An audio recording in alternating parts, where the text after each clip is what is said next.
Malawi's Minister of Homeland and Security, who is also advisor of strategy for the Malawian ruling party Malawi Congress, Dr. Kenneth Zikhale Ngoma, has said Africa is proud of Zimbabwe.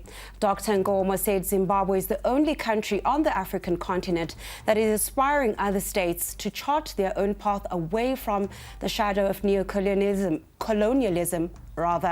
He said this after meeting the President Mnangagwa at the State House in Harare this afternoon.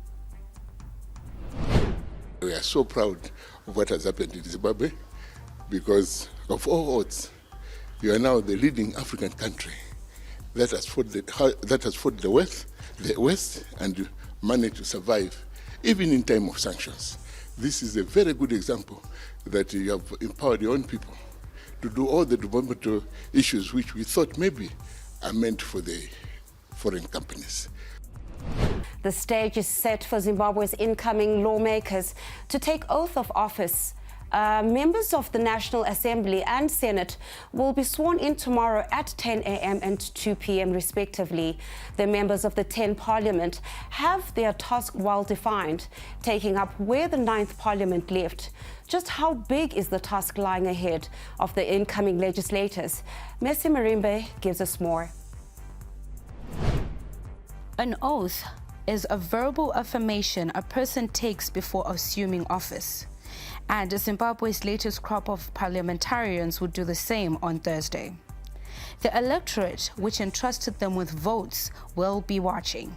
In fact, they expect results. The next stage that we are holding tomorrow, where members of parliament will come in and take the oath of member of parliament. The next stage will be the election of presiding officers, the Speaker and Deputy President of the Senate and Deputy, who will then preside over the two houses. The next stage will be the official opening of Parliament by His Excellency the President, and this will be done at a date set by His Excellency the President in terms of the Constitution. Parliament freshmen and returnees have their work cut out as their predecessors recorded remarkable progress. We also have this Parliament notched the first in the history of Parliament, where we have a non-executive member of Parliament, what we call the backbenchers, piloting legislation in Parliament, in both houses, and duly passed by Parliament. The legislation is now before the President for signature and assent. It's a first. A new dawn beckons for Zimbabwe as the country ushers in the 10th Parliament following the 23rd August harmonized elections. The incoming legislators will take oath of office at the new Parliament building in Mount Hampton on the outskirts of Harare. We get more from the following report. Now, as soon as the clock strikes 9 a.m. on Thursday morning, a beeline will form at the entrance of the Parliament building. Fresh from the August 23 harmonized elections, 279 National Assembly members and 80 senators are expected to take oath. Yet, the controversies surrounding the poll outcome remain.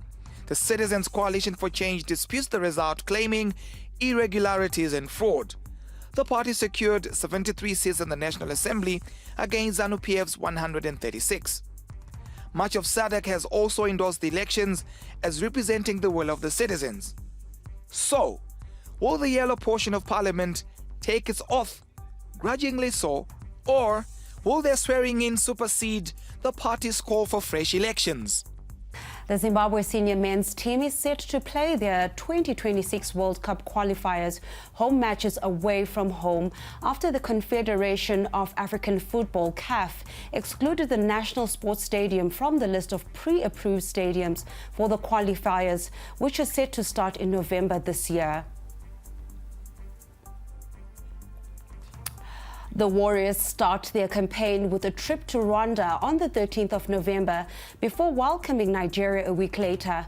The qualifiers will then resume in June next year, with Zimbabwe hosting Lesotho before traveling next door to face neighbors South Africa on June 3 and 6 respectively.